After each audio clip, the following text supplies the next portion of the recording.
hoja 41, carilla A, primer renglón, primera palabra. Matnitin. El 14 de Nisan cayó exactamente en un día de Shabbat, lo que nos genera el inconveniente que nosotros no podríamos entonces incinerar todo el Hametz como se hacía habitualmente en la víspera de Pesach, ya que en el día de Shabbat, obviamente esto es una de las 39 labores que están prohibidas. Entonces, ¿qué debemos hacer? Dice Rabbi Meir, lo que debemos hacer es tanto los productos leudados normales, tanto los productos leudados de terumá, que normalmente corresponde entregárselos a los Kohanim, debemos todo esto incinerarlo en la víspera de Shabbat, cuando está permitido encender fuego y quemarlo, y obviamente lo que calculamos que vamos a poder consumir normalmente en el Shabbat y darle a los Kohanim, eso lo dejamos apartado para que sea consumido en el Shabbat durante el viernes a la noche de Shabbat y el Shabbat a la mañana temprano. El resto debe ser todo incinerado en la víspera del Shabbat. Jajamim Ombrim, Bisman no, Jajamim por su parte dicen, puede ser todo esto destruido en el Shabbat. Jajamim, estudiamos anteriormente, no exigen que tenga que ser incinerado. De acuerdo a ellos, es posible exterminarlo de otra manera, uno lo puede deshacer y aventar, puede tirarlo al agua, puede dárselo de comer a los animales, se lo puede regalar a un goy, de manera que no quede más esto en su poder, o no exista en el mundo, o no quede más en su poder. Y esto hay manera permitida de hacerlo en Shabbat, por lo tanto, no tiene que hacer nada en la víspera del Shabbat, lo va a hacer en Shabbat de manera permitida. Por su parte, Rabbi Elazar bar Tzadok comer terumá lifnei Shabbat ve'hulin bizmanam. Rabbi Elazar bar Tzadok dice en la terumá que él la incinere en la víspera de Shabbat, ya que encontrar Kohanim no es fácil y tienen que estar también puros. Dárselos a los animales, no se le puede dar terumá a los animales. Entonces es muy difícil que él en Shabbat va a poder conseguir manera de cómo exterminarla de manera permitida. No se le puede dar la terumá que la consuma un animal, ni que la consuma un goy, ni que la consuman kohanim que están impuros. Entonces no vamos a tener manera de poder exterminarla. Entonces que la incinere en víspera de Shabbat. En cambio, lo que es panes y productos leudados comunes, eso no hay ningún problema. En el mismo día de Shabbat, antes del horario de prohibición, él perfectamente va a poder conseguir personas que quieran comer, dárselos a los animales o entregárselos a los goim. Entonces no tiene más ninguna dificultad de dejar eso hasta el mismo día de Shabbat. Estas son entonces las tres opiniones que nos nombra la Mishnah.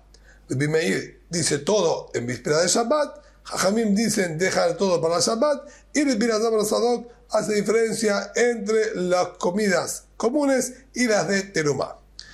Dice la Gemara, Tania, la Gemara está en una Tosefta que dice Rabbi Elazar bar Tzadok comer, Rabbi Elazar bar Tzadok, esta última opinión que marcó diferencia entre terumá y productos normales, comunes, él dijo, Pa'amachat Shabbat Abba Beyavne. En una oportunidad, mi padre pasó, ¿sí?, una semana en la ciudad de Yavne, y justo coincidió que el 14 de Nisan, víspera de Pesach, era día de Shabbat, y nos encontrábamos ahí en la ciudad de Yavne. Y vino Zunin, era una persona, era el encargado aparentemente de los bienes de Rabban Gamliel, de Amar, y anunció diciendo, llegó el momento de exterminar el Hametz. Era el mismo Shabbat 14 de Nisan y dijo, hay que exterminar el Hametz. Y fui con mi padre y nos encargamos de deshacernos del Hametz, indicando y mostrando que en la práctica vio una acción y conducta de estos dos grandes Jajamim, su padre Rabbi Tzadok y Rabban Gamliel, que en el mismo día de Shabbat entregaron a los animales o a los goim los productos comunes de Hametz para deshacerse de ellos, apoyando esta, obviamente, opinión. Matenitin, una nueva Mishnah. Una persona estaba yendo hacia Jerusalén para llevar su Korban Pesach. Obviamente se encontraba el 14 de Nisan, día que corresponde a hacer el Korban Pesach, y él estaba yendo a cumplir con esta mitzvah. O otra mitzvah. Él estaba yendo, llevando a su niño, a su bebé, para que el mohel le haga el Brit Milá, pueda circuncidarlo como corresponde el 8º día. O tercera situación de mitzvah, el hombre iba a participar de la seudá, de su compromiso. Él se comprometió, Kiddesh, consagró a su mujer previo al casamiento. Son 2 etapas, está el Kiddushin, está el Nisuin, está el compromiso en el cual él consagra a la mujer para él y luego se casa con ella. En este compromiso solían hacer una seudá, una fiesta, que es una seudá de mitzvah. Entonces, cualquiera de estas 3 situaciones de mitzvah que este hombre se estaba ocupando, que casualmente se dio en el 14 de Nisan, y de pronto el hombre recuerda que le había quedado algo de Hametz en su vivienda, que lo separó por algún motivo y olvidó de quemarlo antes de salir. Entonces, si el tiempo le da para poder regresar a su hogar, incinerar a Hametz y volver a cumplir con la mitzvah que él estaba ocupándose, le da el tiempo para hacer eso y volver a llevar el Korban Pesach o a circuncidar a su hijo o llegar a la seudá de la mitzvah, y Azor de Yevaer. Entonces que vuelva, que extermine el Hametz como corresponde y que retome la mitzvah a la que se estaba ocupando. Pero si el tiempo no le da, él no va a poder llegar a volver hasta su casa, tengo varias horas y otras varias horas de vuelta y perdería la mitzvah que estaba ocupándose. Entonces, ahí se puede apoyar en el din de la Torá, como estudiamos en el primer capítulo de este Masejet, que de la Torá es suficiente con bitul, con que él haga la anulación y considere eso como polvo de la tierra y le quite valor e importancia a ese pan leudado que quedó en su vivienda. De acuerdo a la Torá, con eso es suficiente. Aquí, para no perder la mitzvah que se estaba ocupando, puede apoyarse en el rigor de la ley, que es suficiente con solamente anularlo. Ahora, se puede dar una situación aún más extrema. Leatzil mina kayas. Si él, así hay que corregir, Leatzil mina kayas, este hombre estaba yendo a otra ciudad para informar que un ejército estaba por atacar la ciudad. Entonces él va a salvar a los Yehudim anunciando e informándolos con esta información, este conocimiento. O Minanar, o informando que hay una crecida del río y que tienen que evacuar la zona. O Minalistimo, que asaltantes están por entrar a la ciudad. O Minadelecá, puede ser una situación de incendio. O Minamapolet, o de derrumbe. Y Ebatel Belibbo, ahí no hacemos ningún tipo de especulación. Él calcula, obviamente el hombre estaba viajando y yendo para transmitir esta información, alguna de todas estas informaciones, y el hombre recordó que tiene Hametz en su poder, en su vivienda. Ahí no especulamos diciendo, fíjate, si puedes regresar a tu casa, quemarlo, volver. No. Ahí no tomamos ningún tipo de riesgo, estamos hablando de salvar vidas. Directamente la propuesta es Yevatel Belibbo, que anule él en su corazón todo Hametz que tenía en su poder, que se anule como el polvo de la tierra, y es suficiente. En ningún momento le planteamos que retroceda ni siquiera un solo paso. Pero, una tercera situación, si el hombre estaba solamente ocupándose, estaba yendo a colocar pan al final del límite de la ciudad, para él poder caminar en Shabbat o en Yom Tov, otros 2000 amot más, otros 2000 codos más allá, fuera de la ciudad, como estudiamos que está prohibido en Shabbat y en Yom Tov, salir y caminar fuera de la ciudad más de 2000 codos, no se puede salir de la ciudad en absoluto, pero si él pone comida al final de la ciudad, entonces se llamaría que él está viviendo en ese lugar donde colocó la comida y tiene 2000 codos más, ¿sí?, para poder él salir fuera de ese lugar. Y él estaba yendo ahora a colocar alimento en ese lugar. ¿Para qué quería salir estos 2000 codos? para algo completamente irrelevante, algo de reshut, algo completamente opcional y no algo de mitzvah. Ahí no le planteamos tampoco dos propuestas. Le decimos, inmediatamente vuelves a tu casa e incineras el hametz. Pero no voy a llegar a colocar luego la comida. No coloques ninguna comida, no hay ninguna necesidad y no estás perdiendo absolutamente ninguna mitzvah.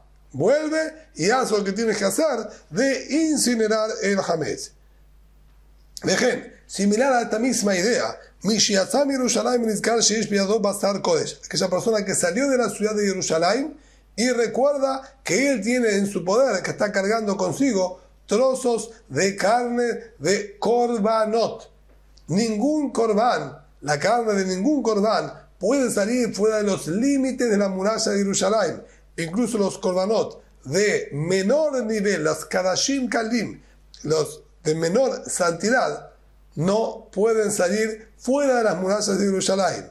El hombre no estuvo atento y cuando estaba regresando a su vivienda, a su hogar, fuera de Jerusalén, llevó con él un trozo de estos korbanot. Ahora se percató de este error que cometió. Ahí le vamos a decir un parámetro similar al que estuvimos estudiando recién.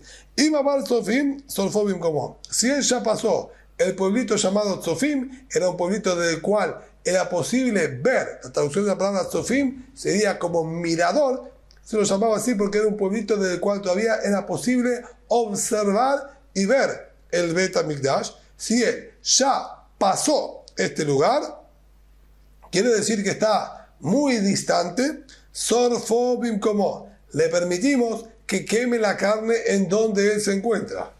Cuando la carne es sacada de la ciudad de Jerusalén, automáticamente queda pesulá, queda arruinada, está prohibido de la Torá consumirla, ya que fue profanada su santidad al sacarla del Ira Kodesh, al sacarla de la ciudad santa de Jerusalén, queda prohibido su consumo. La halajá es que hay que ahora incinerarla. El din original, la regla original, es que esto tiene que ser incinerado en el mismo lugar donde tendría que haber sido consumido. Es decir, que tendría que haber incinerado dentro de Jerusalén. Pero, como él ahora se encuentra a una distancia muy lejana, ahí también nosotros hacemos este pequeño descuento y le decimos que puede incinerarlo en el lugar que él se encuentra, similar a lo que estudiamos en la primera parte de la Mishnah, que no le exigimos volver hasta su casa. Aquí también, por la distancia que es la que se encuentra, no le exigimos volver a Jerusalén para incinerarlo y le permitimos incinerarlo en el lugar donde él se encuentra. Pero, si no está tan lejos, está dentro de Tzofim hasta Jerusalén, Joser Besorfo Lifnea Berá, él va a volver hasta Jerusalén, lo va a quemar delante del Bet HaMikdash, que sería toda la ciudad de Jerusalén, se considera que estamos frente al Bet HaMikdash, y tomando maderas del Bet HaMikdash, porque era una mitzvah incinerarlos, lo va a quemar en la ciudad de Jerusalén. Ahora, esto es en relación a la distancia que él se encontraba, tanto en los casos del hametz, cuánta distancia se encontraba, si llegaba a ir y volver, o aquí con respecto a la carne de los korbanot, lo mismo. Pero, ¿de qué cantidad de hametz o de qué cantidad de carne estamos hablando que el hombre tenía que incinerar y anular? ¿Sobre qué cantidad nosotros le exigimos que él tenga que volver para incinerar el hametz o volver para incinerar la carne del corbán? Bimeir dice, tanto del hametz como de la carne, estamos hablando de una medida importante como el volumen de un huevo. Menor de esa cantidad, no es una cantidad importante como para exigirle que tenga que volver y le vamos a decir que lo queme en el lugar donde se encuentra. O que haga, en el caso del hametz, que lo anule. Le Yehuda Omer, le Yehuda por su parte dice, debe kazait, ¿no? Con una medida menor, con el volumen equivalente a una aceituna, ya es suficientemente importante como para exigirle que vuelva y incinere. Jajamim Omrim, pasar Kodesh Bekazait, vea Hametz Bekabezah. Jajamim marcan diferencia entre la prohibición de Hametz y la carne del Corbán. Si se trata del Hametz, entonces con un volumen equivalente a una aceituna, ya le exigimos que vuelva para incinerarlo. Y si se trata de la carne de los korbanot, recién cuando él llegue a la medida de un huevo. Dice la Gemara. Vamos a analizar uno de los conceptos de mitzvah que nombró nuestra Mishnah. El tercer caso de mitzvah que nombró nuestra Mishnah fue que el hombre estaba viajando hacia lo de su suegro para comer la seudá del Kiddushin, del Irusin, que le había consagrado a su hija. Entonces va a la casa del padre de esta mujer para hacer una seudá de mitzvah por el Kiddushin. Lo consideró nuestra Mishnah como algo de mitzvah. Dice la Gemara, Urminu, tenemos aparentemente una contradicción. Aquella persona que estaba yendo hacia la casa de su suegro para comer y participar de la ciudad por el Irusin, por el compromiso con su hija. O estaba yendo, como dijimos, a colocar comida al final de la ciudad para tener 2000 codos más para caminar. Y Ahzor Miyad, él de pronto recordó que tenía Hametz en su poder, debe inmediatamente, ni bien recuerda, inmediatamente debe volver hacia su casa para incinerarlo. No nos importa que pierda la seudá del compromiso, no nos importa que pierda colocar la comida al final de los límites de la ciudad. Esto prevalece y aparentemente contradice lo que dijo nuestra Mishnah en lo que respecta a la seudá tirusim, a la seudá, al banquete por el compromiso. Nuestra Mishnah lo consideró de mitzvah y dijo que si lo perdería, entonces que no regrese a su casa, alcanza con anular el hametz. Amar Rabbi Yohanan, dijo Rabbi Yohanan, la kasher, viudar, sí. Esto no es ningún problema. Una cosa es nuestra Mishnah y otra cosa lo que figura en la Baraitá. Nuestra Mishnah son las palabras de Rabbi y de Rabbi Yossi, y la Baraitá son palabras de Rabbi Yudá. ¿Dónde encontramos esto? Dice así. De Tania, estudiamos en la siguiente Baraitá. Seudat Irusin Reshut, dice Rabbi Yudá. Rabbi Yudá considera que el banquete que se realiza por el Irusin, por el compromiso, no es un banquete considerado mitzvah, es algo opcional. Si no es mitzvah, obviamente que tienes que inmediatamente retroceder y volver a tu hogar para incinerar el hametz, que es una obligación impuesta por los jajamim incinerarlo. En cambio, nuestra Mishnah, que dijo que no pierda la mitzvah, Rabbi Yossi Omer mitzvah. Rabbi Yossi dice que es una mitzvah y por lo tanto no le hacemos perder esta mitzvah para cumplir la otra. Por eso él dijo que si no llega a incinerar a Hametz y volver a participar del banquete, entonces que vaya al banquete. Entonces nuestra Mishnah son las palabras de Rabbi Yossi y la Baraitá son las palabras de Rabbi Yehudá. Veashta, de Amar Rav Chisda. Pero ahora dice la Gemara que escuchamos las palabras de Rav Chisda, que explicó Machloket Besudá Sheniyá, Amar Besudá Rishonah Dibra Kol Mitzvah. Rav Chisda dijo, hay dos banquetes que realizan. En tal banquete inicial que fue cuando le dio los Kiddushin, cuando se comprometió con la muchacha, está ese primer banquete inicial. En ese todos están de acuerdo que es una mitzvah participar y hacerlo. La discusión que escuchamos entre Rabbi Yossi y Rabbi Yehudá se remite a una segunda fiesta, un segundo banquete. Una vez que ella la había comprometido, el hombre preparaba toda una especie de ajuar y de regalo para enviarle a su prometida. Y cuando enviaba todos esos regalos, solían hacer un nuevo banquete. Sobre ese segundo banquete, en el momento de la entrega de los regalos, es que discutieron. Rabbi Yehudá dijo, esto es opcional, no es ninguna mitzvah participar de aquel banquete, y Rabbi Yossi lo consideró que sí es una mitzvah. Pero quiere decir que todos, de acuerdo a las palabras de Rav Chisda, están de acuerdo que en el banquete inicial del compromiso es una mitzvah participar. Por lo tanto, de acuerdo a esto, podemos explicar que tanto nuestra Mishnah como la Baraitá son todos una misma opinión. No tenemos que acomodar una palabra de Rabbi Yehudá y otras palabras de Rabbi Yossi. Podemos dejar todo palabras de un mismo jajam, de un mismo sabio, todo dicho por Rabbi Yehudá. Ve la Akashia y tampoco vamos a tener problema. Ave Sudar y Shonah. Nuestra Mishnah está hablando en el banquete inicial y original por el compromiso que sí es mitzvah, entonces no le decimos que no lo pierda. Ave Sudar Sheniah. Y la Baraitá que dijo que pierda el banquete, estamos hablando del segundo banquete, el que realizaban con la entrega de los regalos, que ese, de acuerdo a la Biudá, no es ninguna mitzvah. Tania, Amar Biudá. Así estudiamos, dijo el Biudá, Ani lo shamati el asudat irusin. Yo no escuché de mis maestros que es mitzvah participar, sino solamente en el banquete del compromiso. Abalos y blonot, pero no en el banquete de la entrega de regalos. Amar el Biosí, por su parte dijo el Biosí, Ani shamati seudat irusin besiblonot. Yo de mis maestros escuché que es mitzvah tanto el banquete inicial como el banquete que realizan con la entrega de los regalos. Por lo tanto, yo voy a mantener mi postura y respetar lo que aprendí y me enseñaron mis maestros. Tania, Bishimon Omer, ya que hablamos de la participación en banquetes que son mitzvah, nos dice la Gemara, Bishimon Omer, Tania Bishimon Omer, así enseñó el Bishimon, mitzvah, todo banquete que no es de mitzvah, no corresponde que un Talmid Jajam, que un sabio y un estudioso participe de él.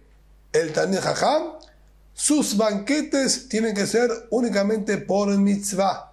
Si no, estaría perdiendo el tiempo y estaría profanando el nombre de Hashem, participando en un evento en el cual no hay ninguna mitzvah. Que Gonmai, ¿cómo se llamaría un banquete que no es de mitzvah? Ahora dijo el Biohanan que un Bat Cohen de Israel, por ejemplo, casar a la hija de un Cohen con un Israel, con un Yehudí común. Porque la hija de un Cohen, ella pertenece a una familia suprema, elevada, de aquellos que fueron elegidos y selectos para servir a Boreolam. Es una falta de respeto a esta, vamos a decir, élite del pueblo de Israel, que se lo esté casando con una persona común y corriente. Aquel banquete que se realice por ese casamiento no es considerado un banquete de mitzvah.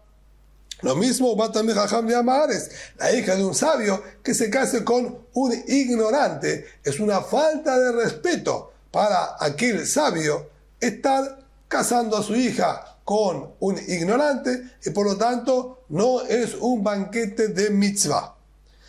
De Amar Biohanan, porque así dijo el mismo Biohanan, Bat Cohen le Israel en Zibugalo le Yafé. La hija de un Cohen que se case con cualquier Yehudí que no pertenece a la Keuná, no es un buen vínculo y una buena unión. Maihi, ¿a qué se refirió cuando dijo no es una buena unión? Amar Rav Chisda, dijo Rav Chisda, Dios no permita, o almaná, o gerusha, o zera en la. O la mujer esa enviudará, o va a terminar divorciándose y separándose, o si no pasa ninguno de estos dos, lo que pasaría es que, Dios no permita, no tendrían descendencias y serían de este mundo sin dejar hijos. ¿Por qué? Porque la Keuná, Aarón y sus descendientes se ven ofendidos por semejante unión. ¿Qué atrevimiento tienen ustedes de apegarse a la élite del pueblo de Israel sin estar a la altura? Y como castigo por ese, vamos a decir, desfachatez y osadía, recibirían, Dios no permita, este castigo. De Martinita Tana, así estudiamos también en una oportunidad, cobra o cobrató. O terminaría ella siendo enterrada por su marido, o su marido terminaría enterrándola a ella, obviamente de manera prematura, o bebiato le diría niut, o una tercera opción, terminarían en la pobreza absoluta. Y pregunta además, ¿cómo es posible decir algo así? Que por casarse con un Cohen o con la hija de un Cohen, esto traería pobreza. De Amar Biohanan, no sé si Tashir de Aarón. Ya dijo el Biohanan, quien quiere enriquecerse, que se apegue a la descendencia de Aarón a Cohen. Ellos fueron bendecidos con riquezas por traer el Ketoret. Y así, por traer el Ketoret, Boreolam me prometió riquezas. ¿Quieres enriquecerse? Apégate a los descendientes de Aarón. Kol shiken, shetorah ukuname asheradán. Y más aún, si uno agregaría también Torah, este Cohen también es sabio, más aún que también habría riquezas. Entonces vemos que al revés, el apegarse a la descendencia de Aarón enriquece, no empobrece como tú estás diciendo. Contesta de manera la Kashia, esto no es ningún problema. Abe también Jajam, Abe Ama Aretz. Depende. Si el que se está casando con la descendiente de un Cohen es un ignorante, él terminaría, Dios no permita, en la pobreza absoluta. Si es un gran sabio, entonces sí, siendo un Talmid Jajam, está a la altura de apegarse a la descendencia de Aarón, y en ese caso sí, ellos terminarían siendo bendecidos con la riqueza. Rabbi Yoshua en la Gemara nos trae pruebas de la conducta de nuestros Jajamim. Rabbi Yoshua Nasib Kahanatá. Halash, Rabbi Yoshua se casó con la hija de un Cohen y terminó enfermándose. Amar, él dijo, la niña de Aarón de Zbak Bezarae, de Vele Hatarakiana. No está contento a Aarón que yo me apegue a su descendencia y que tengan ellos un yerno como yo. Él, Rabbi Yoshua, en su humildad, consideraba que no era un Talmid Jajam y por lo tanto no era digno de apegarse, y por eso él consideraba que fue castigado y enfermándose por haberse atrevido a casarse con descendientes de Aarón a Cohen. Por su parte, Rabbi Barabín Nasib Kahanatá, Rabbi Barabín se casó con la hija de un Cohen, y salieron de él dos hijos grandes, Talmidei Jajamim, e incluso recibieron la semajá, recibieron la aprobación para poder ellos juzgar y castigar a otros por la grandeza en Torah que ellos tenían. Es decir, que él estaba al nivel y fue bendecido con hijos Talmidei Jajamim.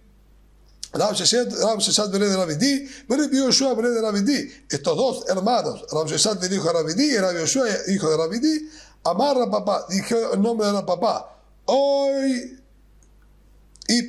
Y la Nasibna Kahanatá la Iatere. Si no fuese, así dijeron que dijo la papá, si no fuese que yo me casé con la hija de un Cohen, no me hubiese enriquecido. Es decir, que en Rapapá se cumplió lo que dijo la Gemara anteriormente, que siendo un Talmid Jajam que se apega a la descendencia de Aarón, es bendecido con la riqueza, y le adjudicaba su riqueza al haberse casado con la hija de un Cohen.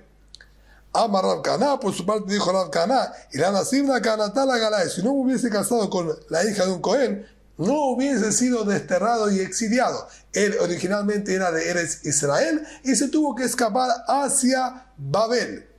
Perdón, a la inversa, él era de Babel y se escapó a la tierra de Israel. Y él adjudicaba esto nuevamente al haberse casado con la hija de un Cohen, considerando humildemente que no era un gran sabio.